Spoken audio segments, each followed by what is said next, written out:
Tem um celular aqui, não é porque me atrapalhe não, mas ele pode tocar durante a mensagem, então é melhor.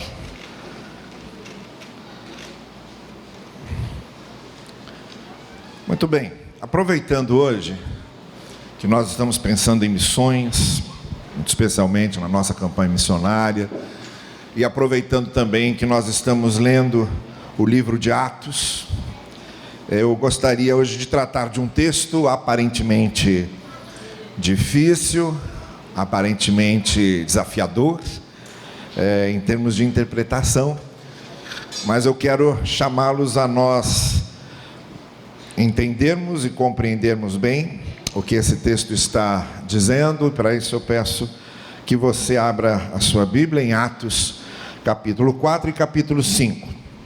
E nós vamos falar hoje sobre dinheiro para a igreja. Atos capítulo 4 e também capítulo 5. O capítulo 5 é o texto de Ananias e Safira. E o que aconteceu com Ananias e Safira. Mas o que aconteceu com Ananias e Safira só pode ser entendido quando a gente lê o que vem antes. Eu já disse a vocês várias vezes, e vou repetir para quem ainda não ouviu, que a Bíblia não foi escrita em capítulos e versículos. Ela foi dividida depois em capítulos e versículos para facilitar os leitores a encontrarem os trechos que eles desejam encontrar. Mas nenhum livro, e muito menos nenhuma carta, porque ninguém escreve carta em capítulos e versículos, nenhum livro e nenhuma carta foi escrita em capítulos e versículos. Isso foi colocado no século 13, depois no século 14. Primeiro a Bíblia foi dividida em capítulos no século 13. Depois, para facilitar ainda mais, foi dividida em versículos no século 14. Se a gente comparar o fato de que a Bíblia começou a ser escrita aproximadamente no tempo de Moisés, e que isso aí se refere a mais ou menos 2000 anos antes de Cristo, e falarmos que a Bíblia foi dividida em capítulos agora no século 13 e 14 foi praticamente ontem. Então o fato de nós termos a Bíblia em capítulos e versículos é uma coisa bem recente, propriamente, já quase entrando na era moderna. Então, quando nós lemos um texto, a gente precisa tomar muito cuidado, porque nossa tendência natural é nós acharmos que onde começa o capítulo, começa um assunto, e onde termina o capítulo, termina o assunto. E não é assim que acontece. Você tem que ler a Bíblia se lembrando de que muitas vezes um assunto que começou no capítulo anterior continua no capítulo seguinte. É um bloco de narrativa, quando se trata dos livros narrativos. É um bloco profético, quando se trata dos livros proféticos. Ou é um bloco temático, quando se trata da epístola. É o que acontece com esse final do capítulo 4 e o início do capítulo 5. Do versículo 32 do capítulo 4 até o versículo 11 do capítulo 5, você tem só um bloco narrativo. O autor está se referindo a um tema apenas. Então não adianta tirar Ananias e Safira e querer entender o que aconteceu ali com Ananias e Safira sem ter lido o que vem antes, sem ter lido os versículos que antecedem o episódio específico que é narrado a partir do capítulo 5. Então eu gostaria de ler com vocês o bloco narrativo todo. A partir do verso 32 do capítulo 4, até o verso 11 do capítulo 5, nós temos esse bloco narrativo que diz o seguinte: da multidão dos que creram, uma era a mente e o coração. Ninguém considerava unicamente sua alguma coisa que possuísse, mas compartilhavam tudo o que tinham. Com grande poder, os apóstolos continuavam a testemunhar da ressurreição do Senhor Jesus, e grandiosa graça estava sobre todos eles. Não havia pessoas necessitadas entre eles, pois os que possuíam terras ou casas as vendiam, traziam o dinheiro da venda e o colocavam aos pés dos apóstolos, que o distribuíam segundo a necessidade de cada um. José, um levita de Chipre, a quem os apóstolos deram o nome de Barnabé, que significa o encorajador, vendeu um campo que possuía, trouxe o dinheiro e o colocou aos pés dos apóstolos. Um homem chamado Ananias, juntamente com Safira, sua mulher, também vendeu uma propriedade. Ele reteve parte do dinheiro para si. Sabendo disso, também sua mulher, e o restante levou e colocou aos pés dos apóstolos. Então perguntou Pedro: Ananias, como você permitiu que Satanás enchesse o seu coração, a ponto de você mentir ao Espírito Santo e guardar para si uma parte do dinheiro que recebeu pela propriedade? Ela não lhe pertencia, e depois de vendida, o dinheiro não estava em seu poder? O que o levou a pensar em fazer tal coisa? Você não mentiu aos homens, mas sim a Deus. Ouvindo isso, Ananias caiu e morreu. Grande temor apoderou-se de todos os que ouviram o que tinha acontecido. Então os moços vieram, envolveram seu corpo, levaram-no para fora e o sepultaram. Cerca de 3 horas mais tarde, entrou sua mulher sem saber o que havia acontecido. Pedro lhe perguntou: diga-me, foi esse o preço que vocês conseguiram pela propriedade? Respondeu ela: sim, foi esse mesmo. Pedro lhe disse: por que vocês entraram em acordo para tentar o Espírito do Senhor? Veja, estão à porta os pés dos que sepultaram seu marido, e eles a levarão também.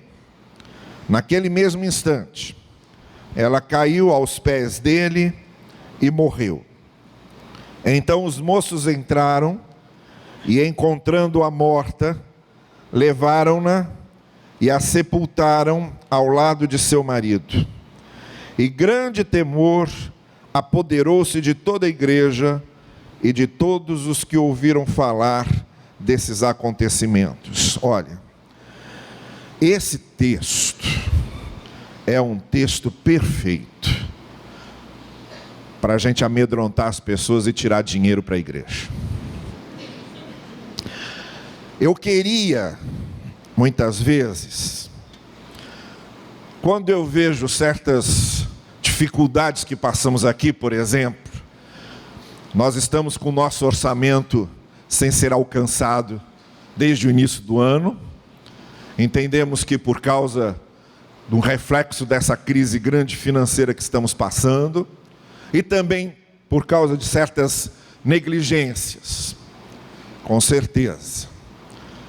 Mas quando eu vejo isso, eu gostaria muito de ser um desses caras que pega um texto desse aqui, usa um culto como esse para apavorar vocês, para aterrorizar as pessoas, para dizer aqui: vocês estão vendo o que aconteceu com esse casal que não foi fiel ao Senhor, e em vez de dar ao Senhor a sua oferta toda, reteve uma parte para si. Vocês viram o que aconteceram com Ananias? E se eu fosse uma daquelas pessoas interativas, tipo aqueles animadores de auditório de igreja, que chegam assim e digam: vocês querem ser Ananias, sim ou não? Aí vocês iam responder o quê? Não. Aí, vocês querem ser Safira, sim ou não? Vocês iam responder o quê? Não. Eu ia dizer assim: querem morrer na presença do Senhor porque não ofertaram? Vocês iam dizer o quê?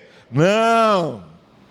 E aí eu ia completar dizendo o seguinte: então seja fiel ao Senhor, porque você não sabe o que o Senhor pode fazer com você se você não for fiel a Ele. É besteira. Eu jamais faria isso. E tenho horror de quem faz. A pessoa está sendo desonesta com a palavra, com Deus, e o pregador que usa um texto como esse para apavorar as pessoas a fim de manipulá-las, está fazendo a mesma coisa que Ananias e Safira fizeram. Está retendo para si e para seus interesses pessoais uma parte da palavra que deve ser entregue por inteiro. Quando vocês ouvirem um pregador usando esse texto de Ananias e Safira para apavorar as pessoas, dizendo que elas vão sofrer o castigo de Deus se não forem liberais nas suas ofertas e nos seus dízimos, e que podem sofrer tremendas consequências, inclusive com o risco da sua própria vida, vocês estão ouvindo um pregador que está cometendo o mesmo erro de Ananias e Safira, porque em vez de entregar a mensagem toda, está retendo parte da mensagem e aplicando apenas o que lhe interessa. Então, não me confundam com essa gente, porque eu não quero distorcer o texto, não ficaria em paz. Talvez até alguns estranhem algumas coisas que eu vou dizer aqui, mas eu não ficaria em paz com a minha consciência se eu não dissesse o que vou dizer sobre o que realmente esse texto está dizendo. Então, vamos começar do começo. Vamos entendê-lo na sua inteireza. É um texto sim que fala de dinheiro. É um texto sim que fala de dar dinheiro para a obra de Deus. É um texto sim que fala em trazer dinheiro e colocar aos pés dos apóstolos, que eram os representantes do Senhor Jesus Cristo na continuidade da obra. Mas é um texto que está falando muito mais do que dinheiro. É um texto que está colocando o sentido de se dar dinheiro para a obra de Deus. O que eu estou começando a dizer é o seguinte: eu já disse isso algumas vezes, mas é sempre bom repetir. Não faz sentido para Deus, não há nenhum interesse em Deus que as nossas contribuições financeiras sejam feitas sem que haja o sentido do que está sendo feito por trás.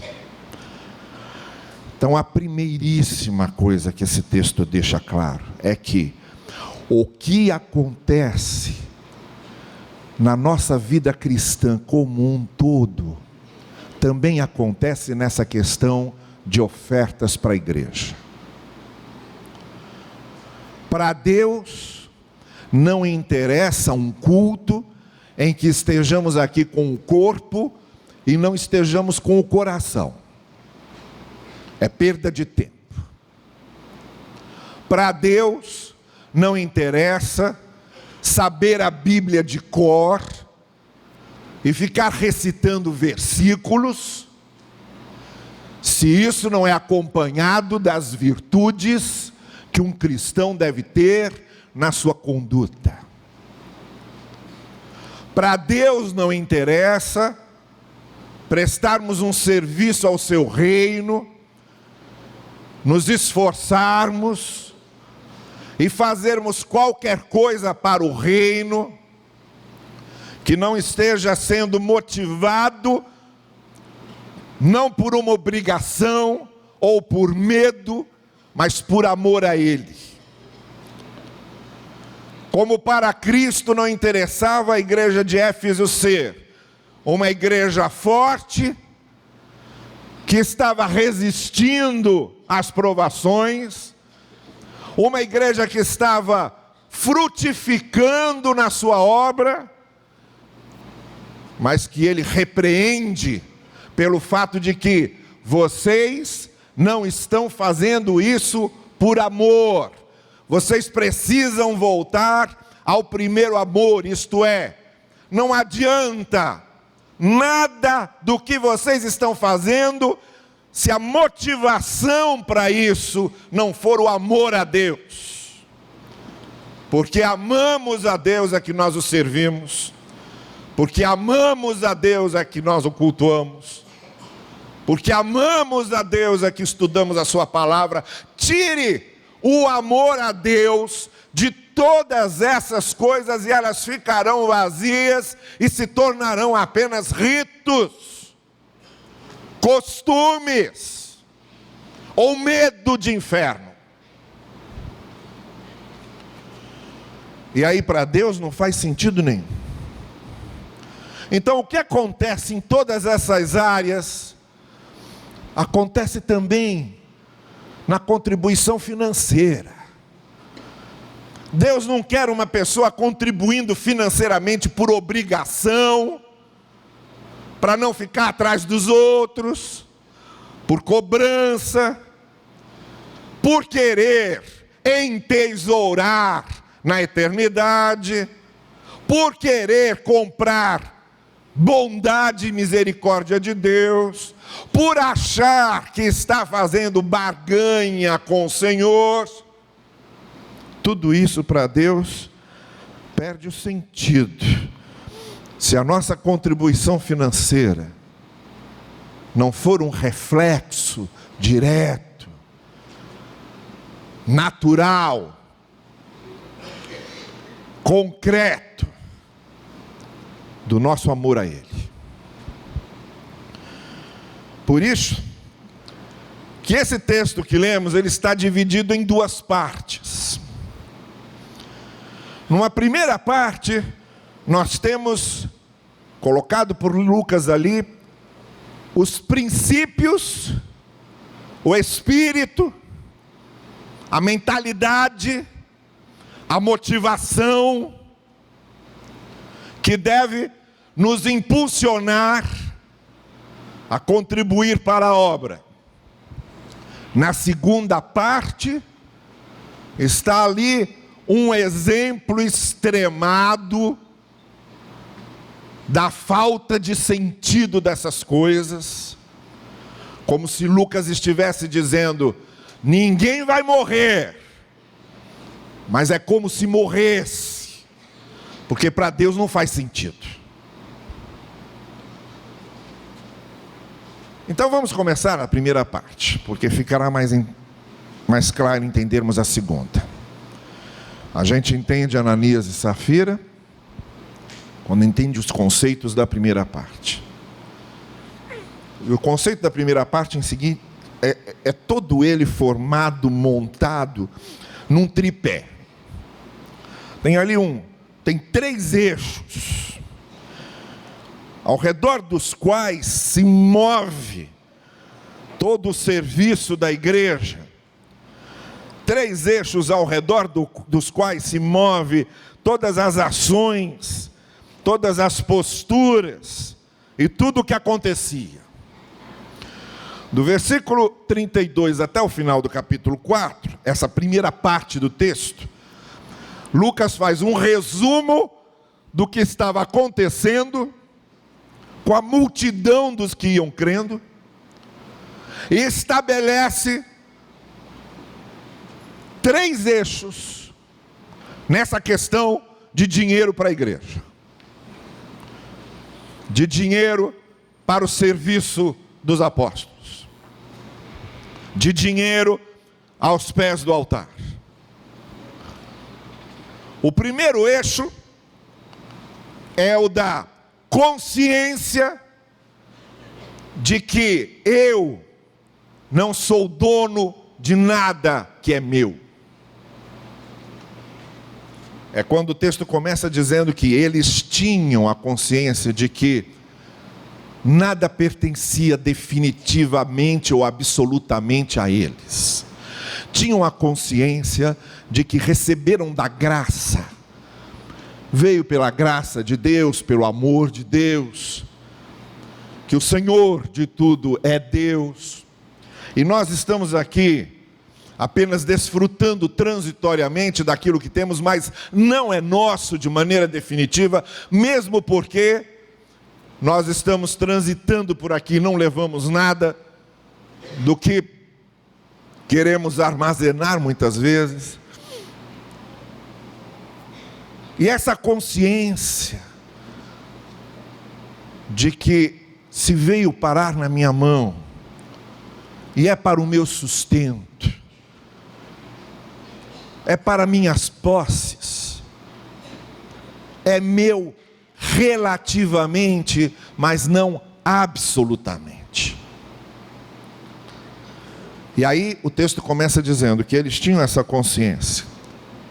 Não havia desejo de domínio, não havia desejo de posse definitiva. Até por uma razão muito simples. Crava-se no nosso coração e na nossa alma, quando começa um desejo de posse, esse desejo de posse vai crescendo, e esse desejo de ter vai aumentando, e quando nós brincamos com essa questão de ter e possuir, há o risco iminente de nos transformarmos em lobos devoradores, cuja cobiça vai tomando proporções tão grandes, a ponto de ser um abismo que não tem fim. É disso que Paulo está dizendo quando fala lá em Timóteo, que o dinheiro é a raiz de todos os males. É o tipo de coisa com o qual a gente não brinca. É o tipo de abismo na beira do qual a gente não anda e não transita. Porque se eu começo realmente a acreditar que é meu, e quero mais, quando eu abro essa porta da cobiça do meu coração, ela não tem mais termo. O desejo da cobiça é algo que vai tomando conta e devorando o meu coração, a ponto de me cegar completamente, achando que posso fazer qualquer coisa para continuar tendo mais e mais e mais. Está aí o Sérgio Cabral que não me deixa mentir. A pessoa vai ficando cega e dominada completamente pelo desejo de ter. Então, é muito bom que nesse primeiro eixo fique muito claro que aquilo que tenho, aquilo que possuo, é meu relativamente, não absolutamente. E precisa ser ponte para outras coisas. Se aquilo que tenho começa a se tornar um depositário, um celeiro para mim mesmo, e se eu não crio pontes para que aquilo que tenho também sirva para algo fora de mim, o risco de desenvolver, a ameaça de desenvolver um dos piores sentimentos que o ser humano pode ter, que é o da cobiça, que é o de ter cada vez mais, e o de reter cada vez mais. Então isso tem a ver com dinheiro, isso tem a ver com posses. Em segundo lugar, o segundo eixo, que a gente consegue identificar nesse texto ao redor do que as coisas estavam acontecendo, é que aquelas pessoas estavam experimentando a essência da pregação da ressurreição de Cristo e da experiência com a graça. Logo depois de dizer que eles tinham a consciência de que nada era deles de forma absoluta, e o que era deles, além de servir para o sustento deles e para o desfruto deles, também tinha que servir de ponte para algo fora deles. Agora vem o texto e diz que a mensagem da ressurreição de Cristo era pregada e a graça de Deus estava com todos, de maneira que esse se torna o segundo eixo em que se estabelece essa questão de dinheiro para a obra, de dinheiro para a igreja, de ter e compartilhar. Como se Lucas dissesse: olha, a experiência com a graça de Deus, a mensagem, a própria mensagem da essência do Evangelho e da ressurreição do Senhor Jesus Cristo, isso que acontece é o elemento motivador de todo o resto. Porque quem participa, por exemplo, da mensagem de ressurreição de Cristo, sabe que as coisas não são só matéria e só o que a gente vê. Acreditam na vida nova, acreditam em Deus superando os limites da morte, acreditam na operação de Deus e na ação de Deus. Uma pessoa que experimenta a graça, que tem uma experiência pessoal com a graça, e que é habitada pela graça, ela sabe que ela só tem o que tem pela graça de Deus, pela misericórdia de Deus. Ela reconhece que a sua própria salvação não vem do que ela faz, mas do amor de Deus por ela. Ela reconhece que as bênçãos não são compradas, mesmo porque, por mais dinheiro que nós tivéssemos, não é dinheiro para comprar bênção. Deus não lida com isso. É graça, e quando a graça me alcança, a ponto de me prover algo que eu não tenho condições de ter, que é a minha salvação eterna, e nem tenho condições de conseguir por mim mesmo, essa consciência do que a graça faz por mim, a confiança na ressurreição de Cristo, abre um horizonte no olhar, que acaba com toda a mediocridade, que acaba com toda a mesquinharia, que acaba com toda a falta de visão, que acaba com todo o egoísmo, que acaba com todo o individualismo, que acaba com todo o materialismo. Abre um horizonte de padrões eternos, que a gente não tem nenhuma condição de descrever em palavras. De maneira que o ato de dar, de contribuir, de colocar no altar. Primeiro vem dessa consciência de que está comigo, é meu, relativamente meu, mas não é absolutamente meu.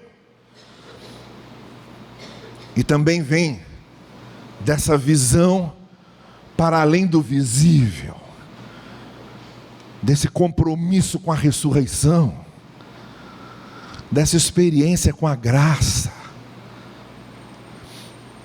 Ninguém consegue perdoar se não tiver experiência com a graça. Ninguém consegue vencer mágoas e ressentimentos se não tiver experiência com a graça. E ninguém tem alegria de contribuir para a obra do Senhor. Ninguém tem a motivação correta para contribuir com a obra do Senhor se não tiver experiência com a graça. Pode até trazer, pode até dar, mas vai ser um ato mecânico, vai ser um costume, vai ser um rito. Mas o sentimento de alegria, de compensação, de prazer, que habita no coração de uma pessoa que teve experiência com a graça, jamais vai sentir, porque só tem experiência desse sentimento ao contribuir para a obra de Deus, quem tem experiência com a graça. E a terceira coisa, o terceiro eixo, em que a ideia de contribuir, de ofertar, de cooperar, está girando ao redor, além dessa consciência de que está comigo, é meu relativamente, mas não é meu absolutamente, aquilo para não cavar abismos de cobiça em mim, precisa ter pontes para fora de mim. Além dessa consciência de que a mensagem da ressurreição e a experiência com a graça mudam a nossa padronização das coisas, mudam o horizonte pelo qual a gente vê as coisas, inclusive nessa questão do dinheiro e da contribuição. A terceira coisa, o terceiro eixo que a gente encontra nesse texto é o do serviço ao outro, da ajuda ao outro. E aí se faz uma referência ao fato de que ninguém passava necessidade porque se compartilhava tudo.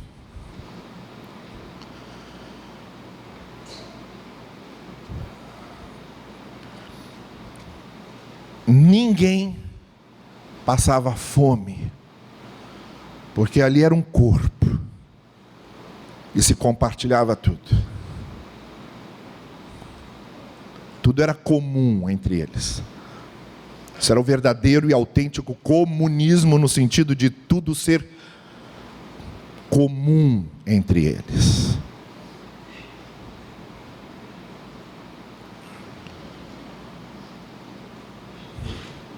E aí, essa abertura ao sofrimento do outro,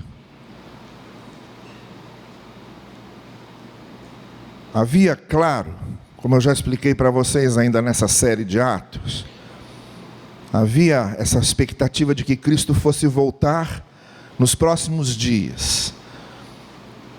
Então, muitos vendiam tudo o que possuíam e distribuíam, porque eles achavam que Cristo ia voltar logo e eles não iam precisar de nada daquilo. Havia esse conceito. Mas havia, nesse conceito, também essa preocupação com o outro. Essa ideia de que não pode ter sofrimento do outro se o outro é meu irmão em Cristo. Uma pessoa que é meu irmão em Cristo, minha irmã em Cristo, que é da família de Deus, não pode passar fome.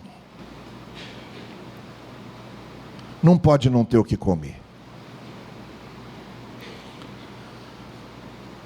E aí eu ajudo. Ou individualmente, que é o que deve acontecer, porque não é um problema da igreja, é um problema meu. Se eu sei de alguém que está passando necessidade, aquilo não é um problema da igreja. Se eu fiquei sabendo, passa a ser um problema meu. E se eu tenho condições, eu já devo ajudar imediatamente. E é também um desafio para a igreja. Quando a igreja é levada aqui a pensar e também se preocupar com aqueles que têm necessidade. O eixo do outro, da necessidade do outro, da carência do outro, da pobreza do outro, da fome do outro. Essas três coisas me passam a ideia muito clara de que, na verdade, a igreja precisa ter duas preocupações fundamentais. Eu já disse ao pessoal da nossa coordenadoria de finanças, desde o final do ano passado, que é meu desejo reformularmos o nosso orçamento e fazermos um orçamento a partir dos projetos reais da nossa igreja. E eu ouso dizer que, no meu entender, na minha compreensão, só há dois projetos principais que devem conduzir o planejamento financeiro de uma igreja, que é a expansão do reino através da proclamação da palavra, do evangelismo e de missões, e a ação social. O resto tudo é capacitação. Escola Bíblica Dominical, a gente está capacitando as pessoas a entenderem a palavra para evangelizar e fazer ação social.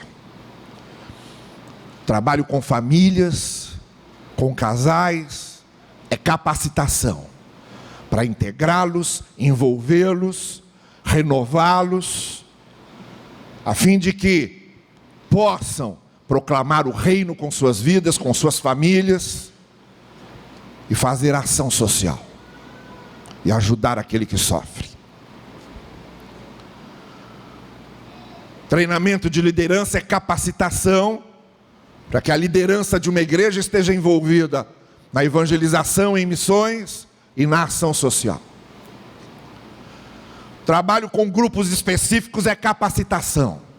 Capacitação das crianças, capacitação dos adolescentes, capacitação dos jovens, capacitação dos adultos, capacitação da terceira idade, para que compreendam e se integrem na obra do evangelismo e de missões e na obra da ação social.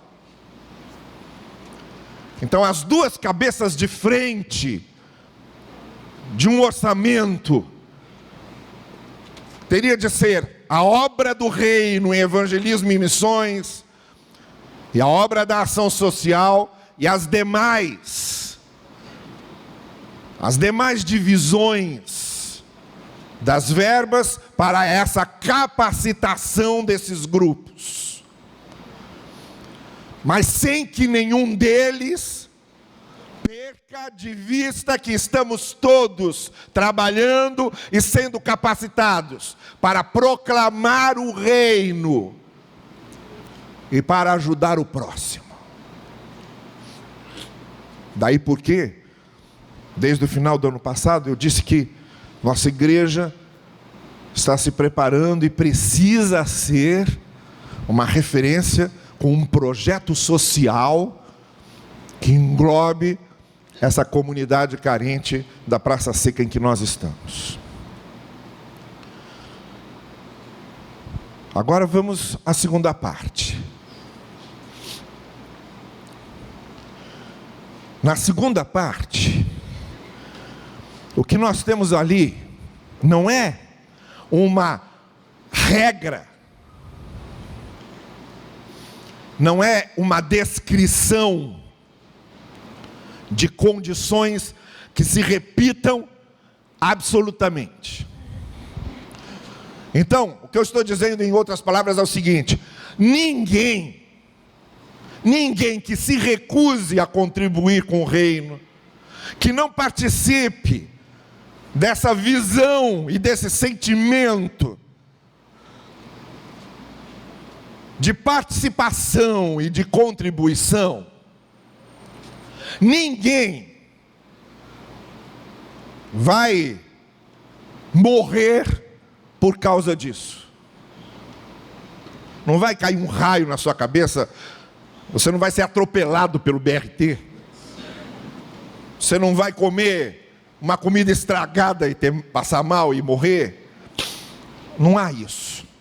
Você pode morrer por outros motivos. Você vai morrer e eu vou morrer em qualquer hora, em qualquer momento. Todos nós estamos sempre no risco da morte. Estão entendendo? Todos nós. Todos nós. Eu posso começar a descer essa escada aqui, quando chegar naquele degrau eu tenho um infarto fulminante e morrer aqui na frente de todo mundo, pregando pela última vez o meu último sermão. E agora vejam só a ironia. O homem tem um cuidado enorme para falar de dízimo, oferta. Eu sou bastante cauteloso nisso. E morre justamente no meio de um sermão que ele está falando de oferta e contribuição. Mas pode acontecer, porque todos nós estamos no limiar da morte. Todos nós estamos no limiar da morte. Então não vai morrer porque aconteceu dessa forma, ou por causa disso.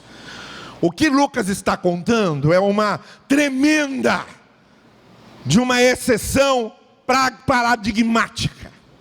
Lucas não está preocupado em falar da morte em si de Ananias e Safira, mas do fato de que descumpriram o sentido de tudo que havia sido estabelecido antes no texto anterior.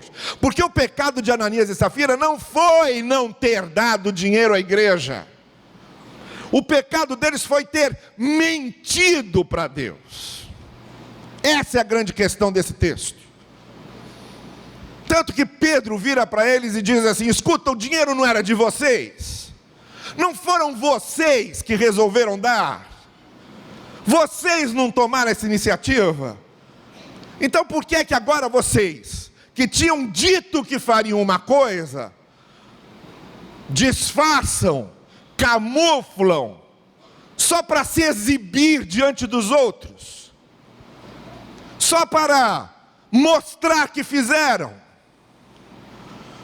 E aí talvez nós tenhamos o princípio mais sério disso tudo. Essa questão de contribuição financeira não tem a ver com igreja, não tem a ver com pastor, tem a ver com o meu relacionamento com Deus. É uma coisa minha com o Espírito Santo. Eu não faço para a igreja, eu não faço pro pastor, eu não faço pro meu nome aparecer, eu não faço para eu ser reconhecido como tal. É uma questão minha com o Espírito de Deus. E aí o que Lucas está dizendo é que qualquer outra descaracterização disso perde completamente o sentido. O problema de Ananias e Safira foi ter brincado, zombado, ridicularizado a Deus. Esse foi o problema deles. Não morreram porque não deram a oferta. O problema deles foi de injúria, zombaria, ridicularização do Espírito Santo, tratando a coisa como se fosse só uma coisa humana. Digo que dou, depois não dou uma parte, fico com o resto. O importante é o que os homens estão vendo. Não, Lucas diz, o importante não é o que os homens estão vendo, o importante é o que Deus está vendo. Por isso, respondendo duas perguntas práticas, em cima desses princípios. O dízimo é ainda válido no Novo Testamento? E é cobrado no Novo Testamento como era no Antigo Testamento? Não. O Antigo Testamento não se preocupa com o dízimo em si. Nós não somos judeus. Nós não estamos presos à Torá. Nós não temos uma sinagoga.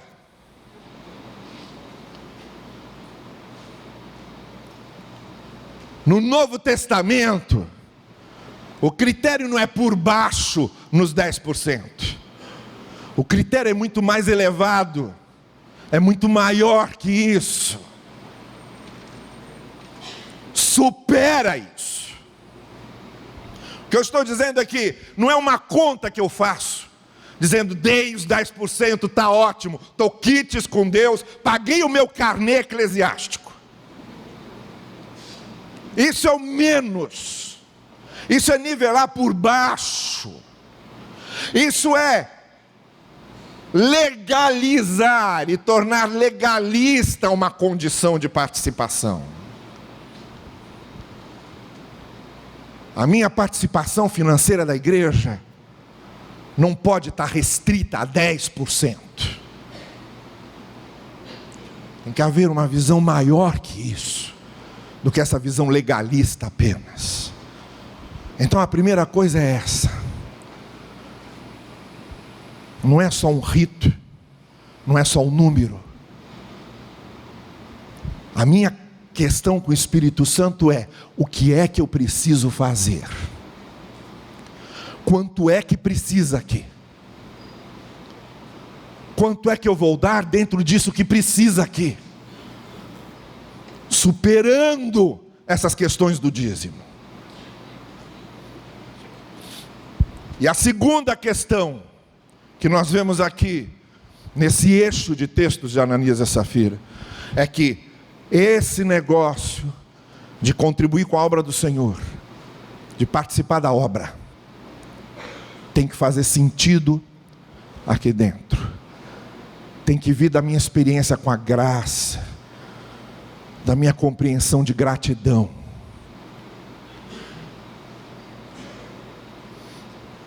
Não é uma coisa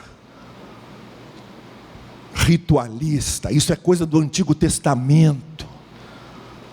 Dá só por uma questão de ritual, é coisa da lei. Eu não dou por causa da lei, eu dou por causa da minha experiência com a graça. É isso que redireciona a minha contribuição financeira com a igreja.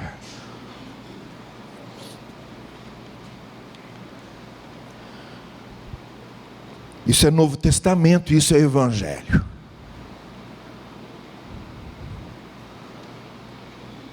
O apelo do Novo Testamento é muito maior. Muito maior do que essas questões ritualistas que muitas vezes nós impomos a nós mesmos. Então, para encerrarmos aqui, e para deixar bem claro o que eu estou querendo dizer,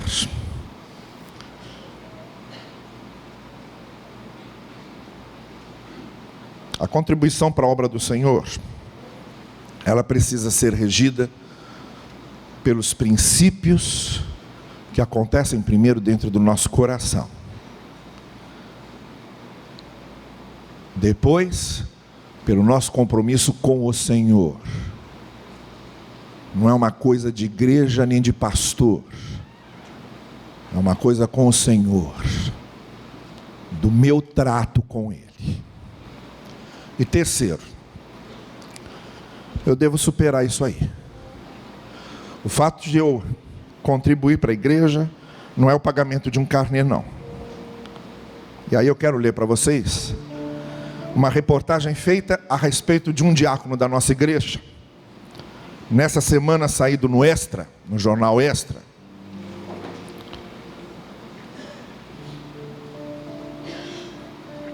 Nosso irmão Francisco Rocha, que tem uma propriedade lá em Santo Aleixo, passando sempre por lá, ele via um ponto de ônibus onde o pessoal ficava ali, atrás do poste, e resolveu fazer o seguinte: a reportagem diz tudo. Quem passa pela estrada Adam Blumer, caminho para Santo Aleixo, em Magé, na Baixada Fluminense, vê um novo ponto de ônibus ali. O eletricista aposentado Francisco Rocha Filho, de 70 anos, aproveitou para colocar em prática uma ideia que já tinha há tempos. E combinando com os funcionários do governo municipal que estavam fazendo uma obra próxima ao ponto, fez com que a estrutura do novo ponto de ônibus fosse montada com o que sobraria do material e iriam jogar fora, e do próprio bolso. Francisco pintou e decorou o espaço. Não é um ponto de ônibus comum. Tem revestimento em piso e bancos para que as pessoas esperem pela condução sentadas. O espaço tem iluminação com célula fotovoltaica que apaga e acende sozinha ao nascer e ao pôr do sol. Revistas e livros para passar o tempo. Uma caixinha de som ligada durante o dia e sintonizada em uma rádio. E até uma pia com água e papel toalha, para que, se precisarem, os passageiros possam lavar as mãos e escovar os dentes. E dá até para dar uma conferida no visual antes de embarcar no ônibus, no espelhinho acima do lavatório. A água da pia vem direto da casa de Francisco, que mantém com afinco o espaço limpo e bem cuidado. No dia a dia, ele esvazia a lixeira, varre a poeira no chão e repõe o papel toalha.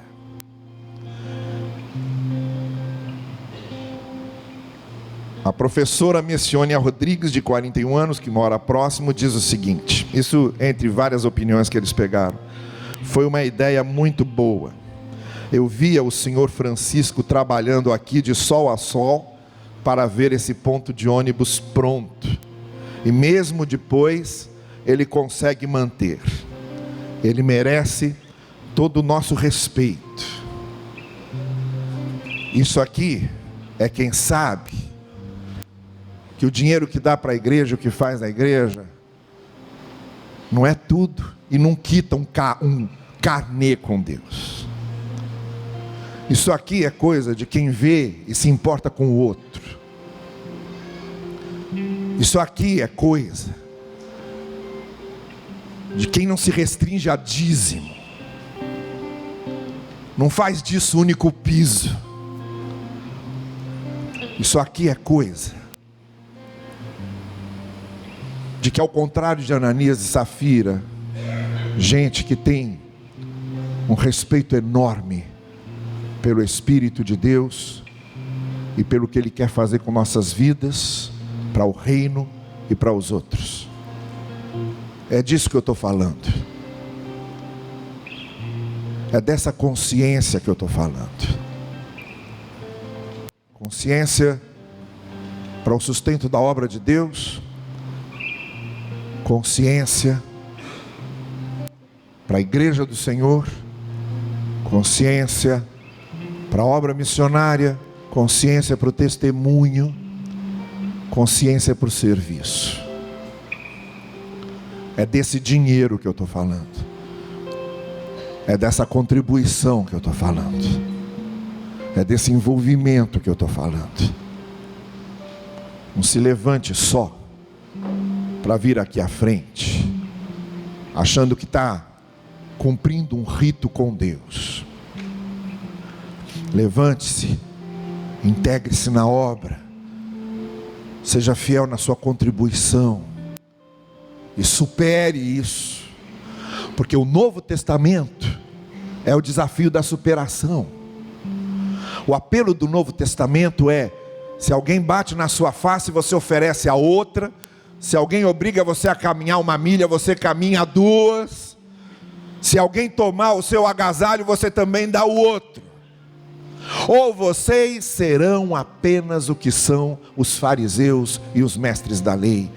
É essa a mensagem do Evangelho.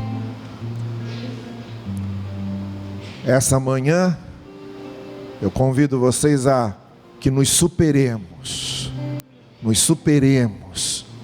na nossa participação da obra do Senhor. Vamos ficar em pé e vamos encerrar cantando este último cântico que nós vamos entoar agora.